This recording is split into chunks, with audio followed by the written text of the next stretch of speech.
Welcome to the Published Author Podcast, where we help entrepreneurs learn how to write a book and leverage it to grow their business and make an impact. I'm your host, Josh Steimle. Today, our guest is Neil Sahota. He's a professor at UC Irvine, an IBM master inventor, an advisor to the United Nations on artificial intelligence, and author of the book, Own the AI Revolution: Unlock Your Artificial Intelligence Strategy to Disrupt Your Competition. He also helps the Zero Abuse Project prevent child sexual abuse, as well as Planet Home to engage youth culture in sustainability initiatives. Neil, welcome to the show. Hey, thanks for having me on, Josh. Excited to be here. I'm excited to talk to you because you're a techie, and I like to think sometimes that I'm a little bit techie as well. But before we dive into, I really want to talk about your book, and I want to give you a chance to talk about your background and where you come from. But first things first, what gets you excited about AI these days, and what can we look forward to in the next 10, 20 years that's going to change our lives coming from AI? You know, it's a good question, Josh. I'm actually really into a new field that's popping up called artificial empathy, where even though the machines don't feel the emotions, they can detect it in people and respond in kind. Interesting. Tell us more about that. Well, I like to use the example, like, you know, my significant other, she's the person that I love the most dearly in life, and we still have a lot of miscommunication, like getting hot water from time to time, right? It's just like sometimes you don't pick up on those clues, or you don't hear the little subtlety of the voice. Yeah, it's hard to read minds, right? Yeah, the machines are actually really good at that. They're looking at all the points of body language, they're listening to word choice, intent. So machines have gotten really good at figuring out the emotional state of a person, but also learning, like, you know, this person, you care about these things, and you have to use these types of words, right? I'm a guy that likes to go out and solve problems, but she's not so much worried about the problem. She just wants to feel reassured, right? So it's like I'm speaking Spanish and she's speaking French. We're almost there, but still that disconnect. And AI is actually an interesting bridge to help solve that. So what would be a practical example of how AI would help with that, or applied empathy would help with that, or with any other human-to-human problem? Well, you know, sometimes she'll say, like, I'm fine, right? And there's sometimes where she says in a way, it's like, okay, it's not fine. But sometimes she's like, oh, I'm fine. And you're like, okay, it seems like she's all right. But here's where AI would actually pick up on those subtle clues and go like, well, you know, her eyes are a little narrowed and her voice dropped down a little bit. And, you know, she said kind of curtly, you know, she's not fine. She's pretty angry. You know, so just be like a little earbud in our ears that's hidden, whispering in our ears saying, earbud, or something no, that pops that's up not what she really means. Now. But basically saying, like, you know, you probably want to ask her this question phrased this way, right? Otherwise, you're just going to dig yourself into a deeper hole. So now that's interesting, because I think a lot of people would hear that and say, well, that takes away the humanness out of the conversation. And yet I'm guessing that you would have a different response to that.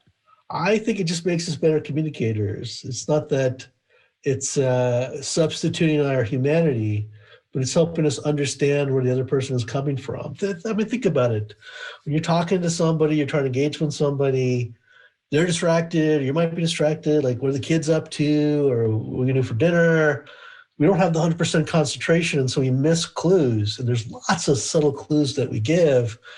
Why is people even want that advantage? I mean, if you really want to be empathetic, wouldn't you want to try and understand the true state of the person? Yeah, I mean, it's kind of like having a coach or a relationship coach or somebody there. And of course, people go to relationship coaches all the time, and they help you learn what those cues are and how to respond to things that people are doing. So if we can do that with AI and it's giving us real-time tips, what's really the difference there? I mean, you still have your choice whether you can do what it tells you to do, but 100%, Josh. I think the thing is, if this helps us get to deeper, more meaningful relationships with people, that's a pretty useful tool in my eyes. So can we have this done in like 3 months? Because I need this. They're actually, so work's been going on for a couple of years. There's actually one thing I've been helping out a company called Cyrano AI out of Newport Beach, that they actually have something they've released right now. And so they're actually using it. Their first focus was originally depressed and suicidal teenagers, but they're actually have launched a Zoom plugin. So they're trying to help people on video conference calls now, at least try and make some of these connections, help coach you along. Because, we do lose something not being face-to-face. So that's interesting. So speaking of suicide, like sorry, now I'm going off track here, but this is too interesting to pass up. How would AI or AE help us or help people who are having suicidal ideation deal with that better? Again, it's not meant to be a substitute for like humans or therapy or anything like that. But it gives people an outlet, right? If you have an episode and no one's around, or it's 2 a.m., whatever the reason, if you have a safe space where you can talk, because most people don't feel like the AI is judging them. And it's better than nothing. Like you're saying, it's not necessarily a replacement for humans, but it might be better than nothing at all. Yeah, it's better. It is. And the thing is, as the AI is engaging, it's changing based on the behavior of the person. At the same time, the AI can assess the level of intent. So like this person is saying, I'm feeling suicidal. Are they thinking they're just saying it maybe in a month, maybe in a week, maybe within the hour? And if it's in the hour, maybe we got to alert 911 or somebody else, or just convince them like, hey, you need to call this number and talk to a person. But the goal is that people have that safe space and they feel like they at least belong to something. They have that outlet, which I think is so critical, especially in times of COVID, where we've seen that mental health issues have skyrocketed. Yeah, for sure. This is so interesting. I think we could go on for hours just talking about this and never actually get to talking about your book and the process you went through there. Before we get to the book, tell us a little bit about yourself and your background. Where did you come from? Where did you grow up? And how did you get involved in AI? And then how did you become a writer on this topic? I'm originally from New York, kid from the Bronx. So grew up near Yankee Stadium, love the Yankees. Sorry, everybody out there that's not a fan. But, my dad took a job when I was young and we went to California, where I actually went on a culture shock. I bet. Kind of being I'm on the East Coast and I grew up in LA, so I'm getting the reverse of what you went through. There we go.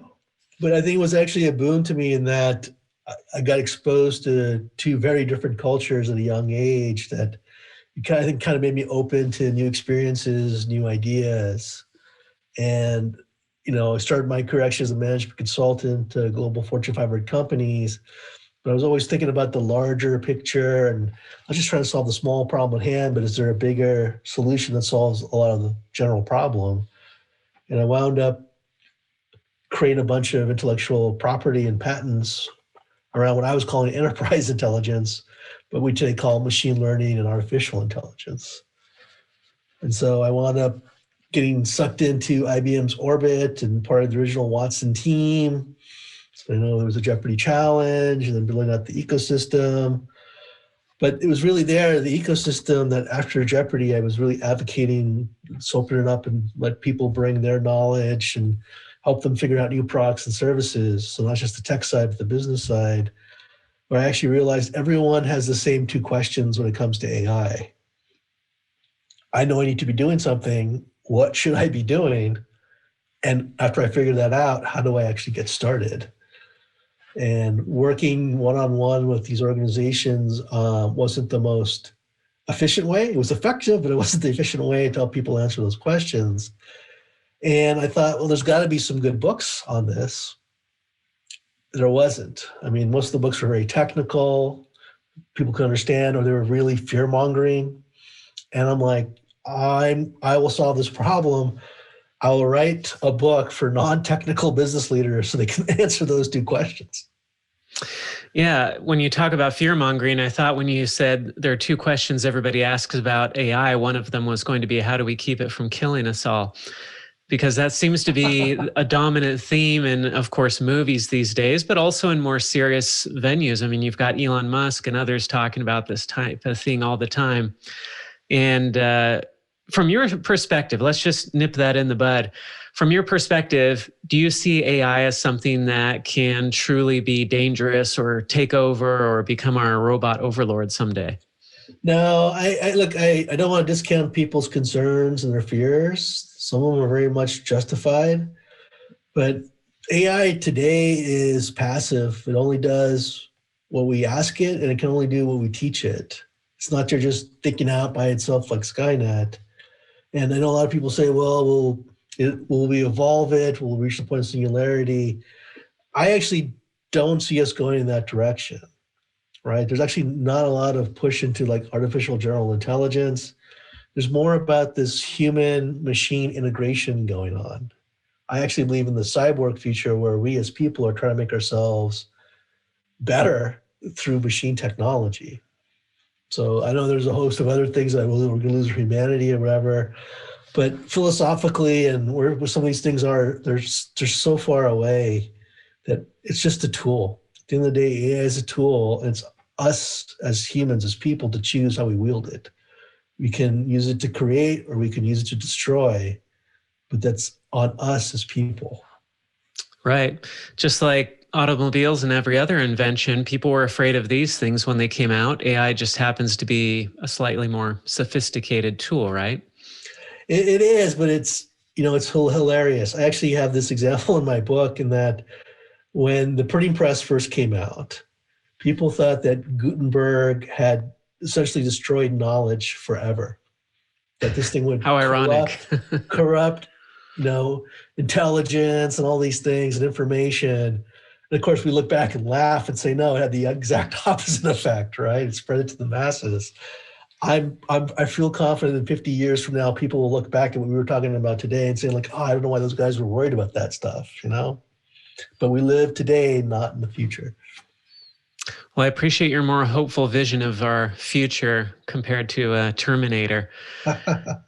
So you wanted to write this book because you wanted to help normal business people, non-techies, non-programmers, non-engineers understand AI and the opportunities, as well as it sounds like some of the challenges that we face with it, which I love taking that perspective that you found a way to be a bridge between these two groups that often have difficulty communicating with each other. So when about was the point where you said, I've got to write a book on this? I know this came out in 2019, but what was the spark where you said, I'm going to do this, I'm going to write a book? It's funny because I knew the book was needed, and I kind of lollygaggled on it for a couple of years, just saying like, oh, I'll do it in my spare time, all this kind of stuff. And then, you never get time for it. Right? Yep. Things are always busy. And then, just one day I decided, like, look, there's a lot of changes going on. I'm doing a lot of work with the United Nations. I want to focus more on that. And I actually made the decision to leave IBM, right? I had kind of taken things as far as I could. There were some other changes going on. I was like, I kind of want some time to do the stuff that I really want to do. Part of that is the AI for good and helping people understand how we can use technology for society. But I'm always like, I've been talking about writing this book for 2 years. This is my chance to just make the time and actually write the book. And that essentially became the trigger. Once I made that decision to leave, that's when I really started hunkering down and started working on the book. Cool. And then how long did it take you to write it? It took about 8 months. So it was my first book. Tons of ideas and stuff. And I was actually very fortunate in that I had a co-author that had written like a dozen books. So, I was kind of scrambling around trying to figure stuff out. And I was talking to one of my friends. And he's like, you should go talk to my other friend. He's written like 12 books. So I went seeking advice from him, and he gave me some advice. He's like, but I've actually been trying to study on AI. Maybe we kind of help each other. You teach me a little bit about AI and I'll teach you how to write a book. Cool. So that's how it came about. That's how it came about. So we collaborated. And I will tell you, it was an experience that if I had tried to do it on my own, it probably would have fell flat. I didn't realize how incredibly difficult it was to write a book, and then how even more difficult it is to get it published. Yep. Now, I tell people there are three hard parts to writing a book: getting started, finishing it, and everything in between. It's a lot of work, isn't it? It is. I know most people don't realize, I didn't. And I have a new appreciation for authors because, man, it is a grind. It's a worthwhile grind, but it's still a grind. Yeah, for sure. So what was your process then? It sounds like your co-author was guiding you through the steps. So what was the process that he took you through, or how did he help you along this path? Because you had a lot of ideas, you had all the information, but how did you work together in a way that was productive to produce the final product? He really kind of helped me structure the book and help kind of frame the story, right?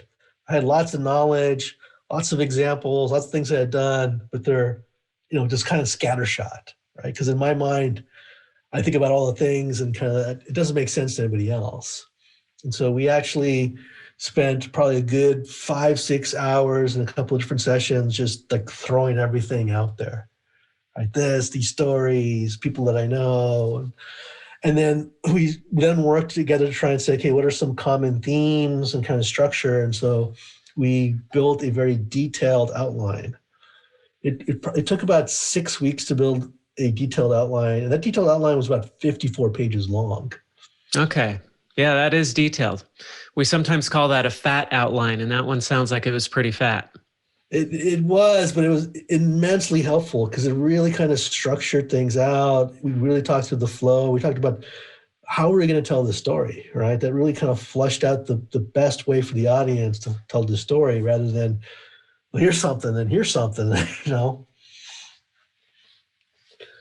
And speaking of stories, were you using lots of examples from your own work and the things that you had done, or were you doing a lot of research out there as well?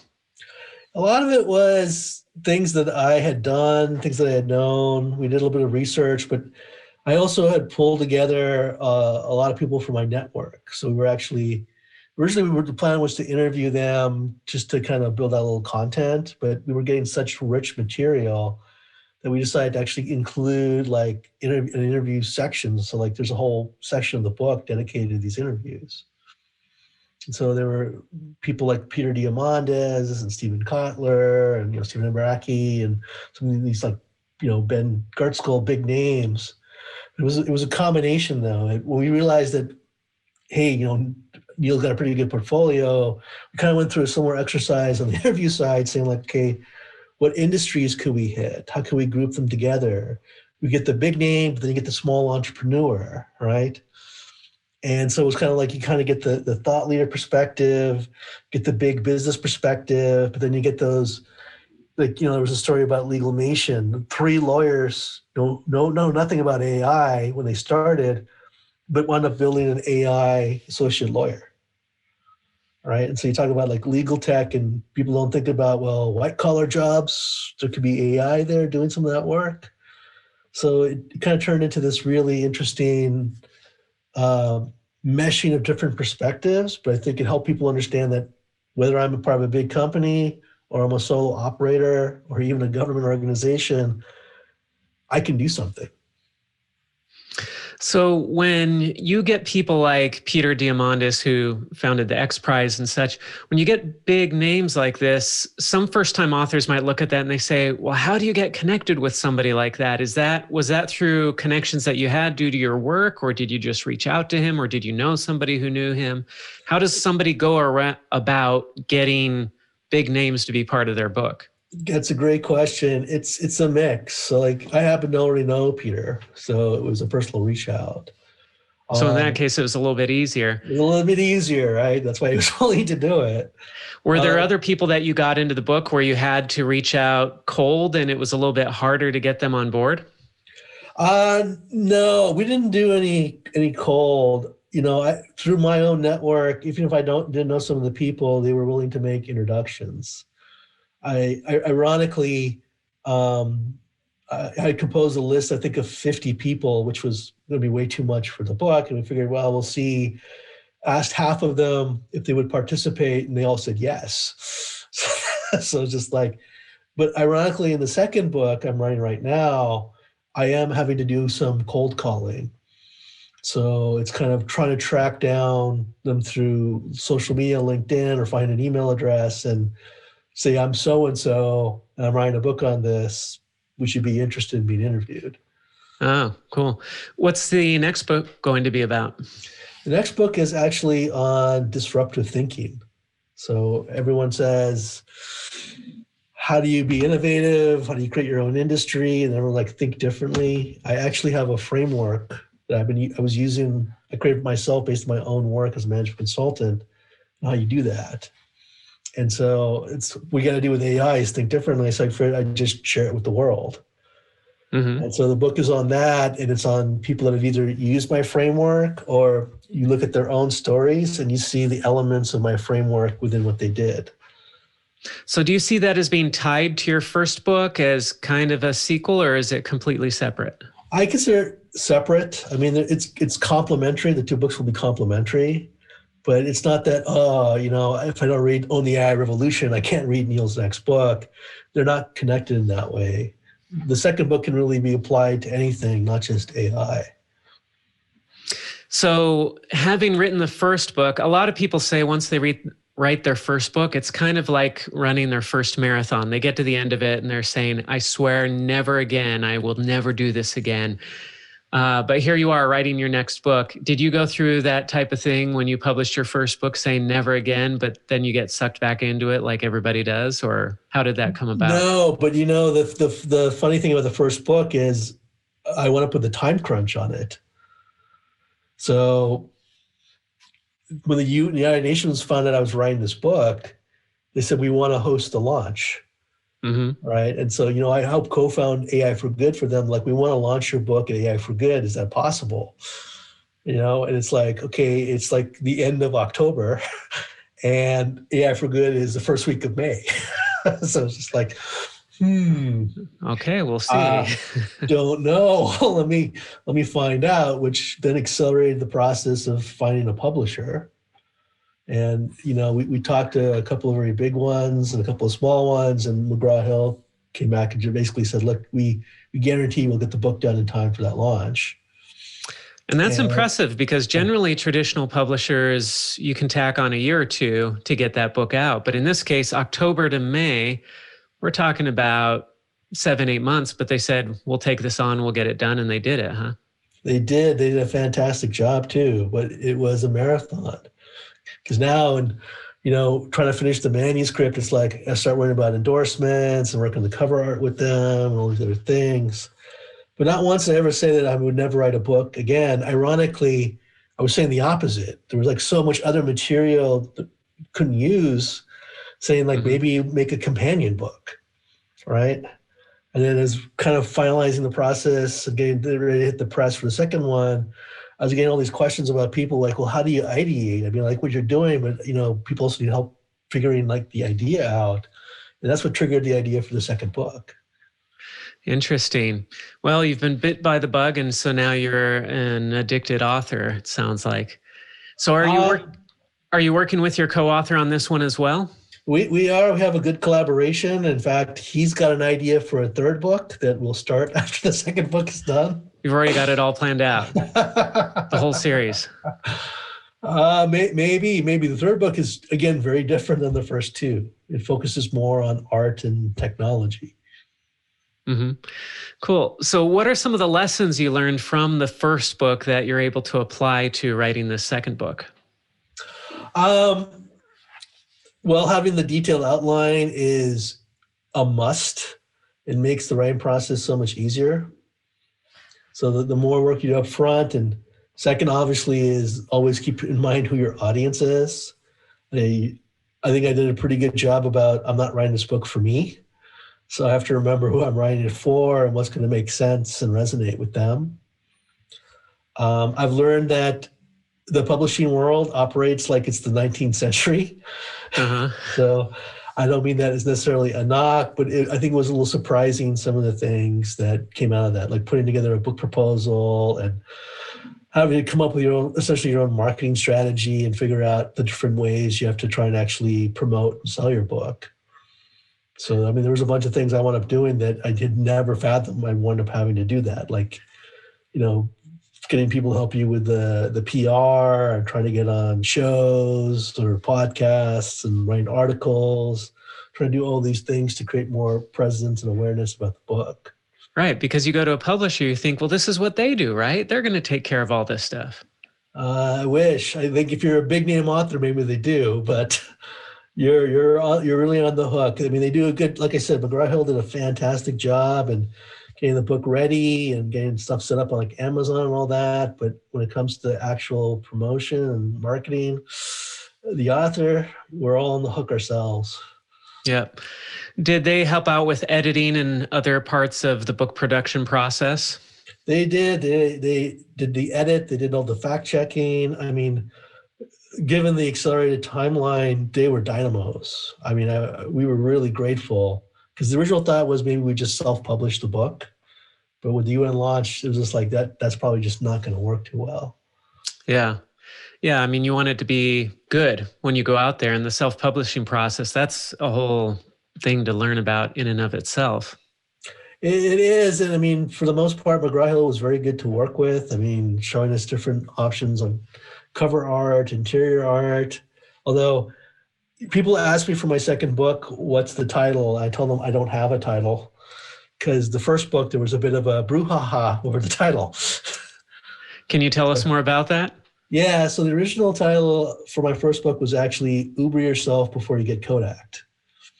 So it's actually something my friend Peter Diamandis says, but I thought it really resonated really well. And I had kind of tested it out at some talks I had given. And people really liked the title. It was memorable, but McGraw-Hill absolutely hated the title, absolutely detested it. Now, did they just hate the title, or were they thinking, oh, this is going to be like a liability issue because we're mentioning company names in here, or they just didn't like the title? Uber actually referred to the German word, not to the company. Okay. But they thought they get that. There's like, most people might not get that. And at the time there was some backlash happening against Uber, and people may not remember who Kodak is in 10 years. And they like things that are more SEO friendly, which is why the subtitle is so long. But they wanted to actually call the book AI or Die. And that was a little bit against, because the book was meant to be helpful and optimistic, not fear-mongering. Yeah, that kind of sounds like something bad happening, right? Yeah. So we kind of, but technically McGraw-Hill can call the book whatever they want. They have that right. Right. They bought it, right? Yeah. So it's their book. They were very nice to say, we'll work with you and figure on a title that works for both of us. And so for a week, we kind of went back and forth, pitching ideas and talking through before we settled on Own the AI Revolution. Cool. Thank you for sharing that. I think a lot of first-time authors don't realize that when you go and get a traditional publisher, they buy the book, they own the book. It's their book and they can do whatever they want with it. But of course, they want to work with you. They don't want you going out and bad-mouthing your book after it gets out there or something. So there is that natural incentive to work with the author, which you showed through your story. So that's great. So the next time around, can we assume that your next book is going to be coming out with McGraw-Hill again? Yeah, they have the option on it, and we're very excited to work on it. But that's the reason why I don't have a title for it. I figure we'll have to figure that piece out with them. Uh-huh. So when you say an option, again, for first-time authors who have never heard of an option, how did that come about? How did that work in your case?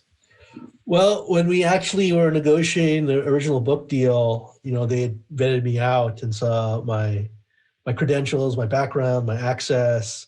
So they actually said, look, we're going to give you probably a little bit better deal than we normally give first-time authors. But part of that is we want an option on your next book. So they get the first right of refusal on it.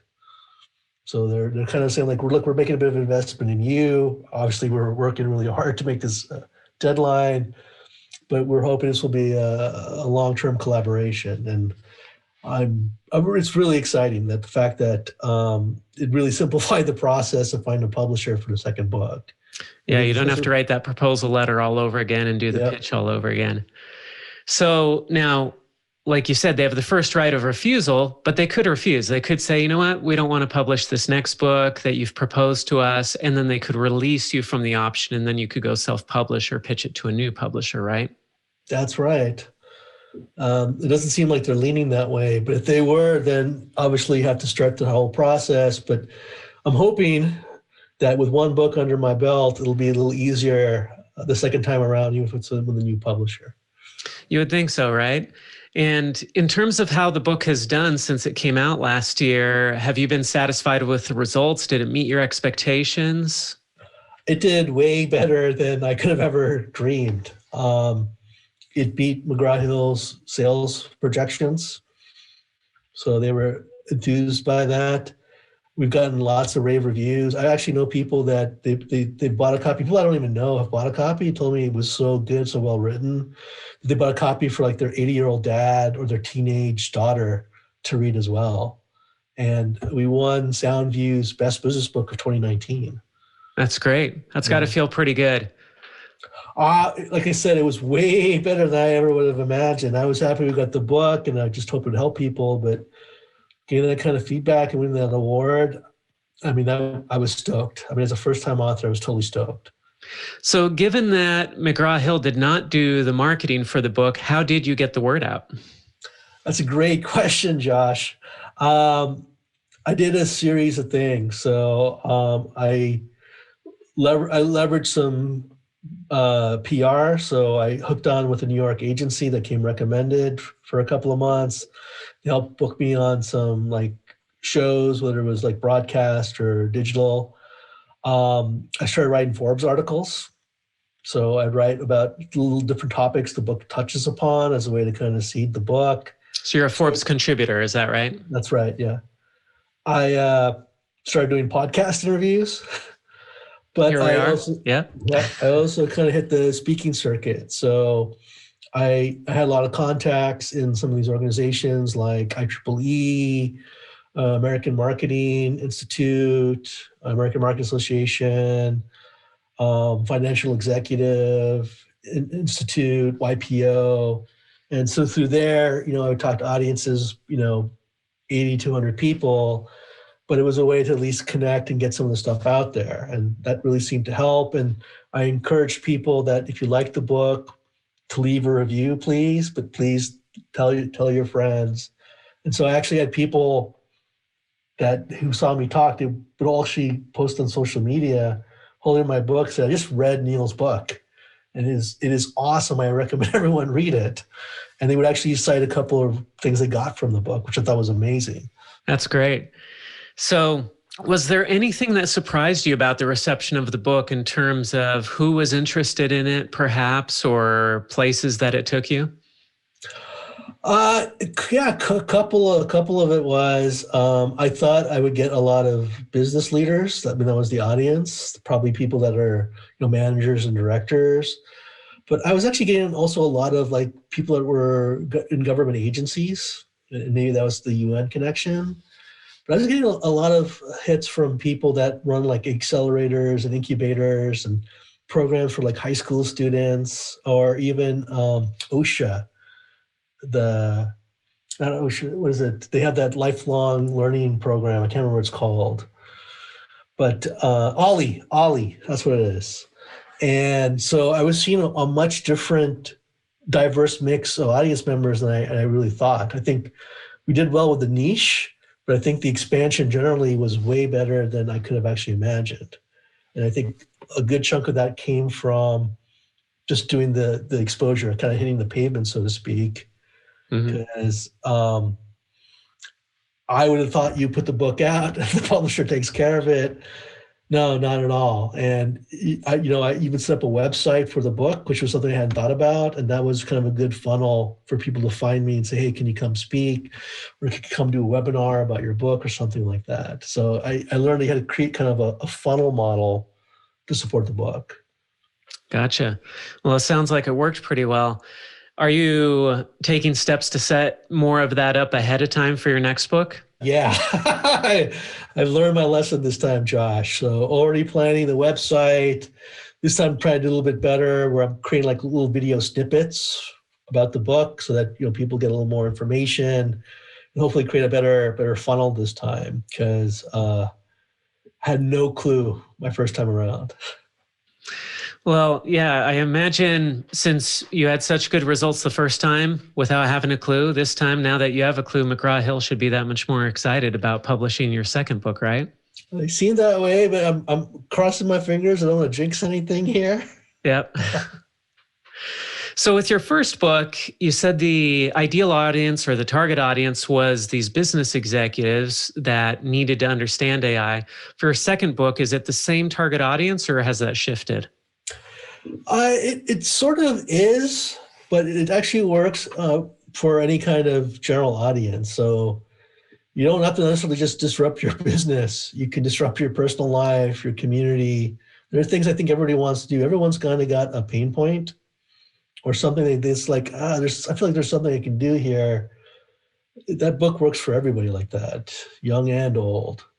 Now, I can't market it that way. Don't have that kind of time or resources. But at least what I found is you hit the traction with your niche audience and you build from there. So, and I think this not being just like AI focused, it'll appeal to a broader set of people, because I think I see a lot of people out there just wondering like, I must have $1 billion idea. How do I unlock it, right? And this is the tool to actually help you do that. That's what everybody wants to know, right? I hope so. When do you anticipate that the second book will be out? We're targeting to try and get it out, published out there by summer of next year. So I'm about 90% done with the manuscript. McGraw-Hill's starting their process, and so we'll start getting some of the endorsements, some of those other things in place, but a little bit more runway this time for the publication cycle. Yeah, this time you're not going to sign up for a UN event and have that be your deadline, right? Well, it's interesting you say that, Josh, because the UN has a huge event in June where something I helped them build called the Innovation Factory. Uh-huh. They're like, it'd be really great to launch your book at the Innovation Factory event. And I'm like, we'll see. We'll try our best, but I don't know if we'll even we'll have in-person events that big by the summer. Yeah. Everything's kind of up in the air these days with COVID and this pandemic, right? Yeah, unfortunately, but it's a good opportunity to read some more good books. Exactly. I actually saw that book sales have gone up since the pandemic started. There are a lot of people out there who they're tired of binging Netflix, I guess, and they're saying, I guess I need to just read more books, do something, stimulate the mind. Hey, I believe it. I think we all have Zoom fatigue and we're tired of staring at a computer screen. Yep. Well, hey, thank you so much, Neil, for sharing these details today. What's the best place for people to find you? Well, if you want to find me or ask what's going on, you can go to my website, which is just my name, neilsahota.com, or you can follow me on LinkedIn, Twitter, or Instagram. So I'm at Neil_Sahota, and I'm constantly putting out content and new stuff. So would love to hear people's ideas, especially with the next book coming out. So feel free to reach out. Great. Thank you so much. Again, Neil's book is Own the AI Revolution, already out, and he's got another book titled To Be Determined that'll be coming out next year. Thank you so much, Neil, for being with us here today. Hey, my pleasure, Josh. I had a blast. If you enjoyed this episode, don't forget to subscribe. And if you want to spread the word, please give us a 5-star rating review and tell your friends to subscribe too. We're available on Apple Podcasts, Spotify, and everywhere else you listen to podcasts. And if you're an entrepreneur interested in writing and publishing a nonfiction book to grow your business and make an impact, visit publishedauthor.com for show notes for this podcast and other free resources.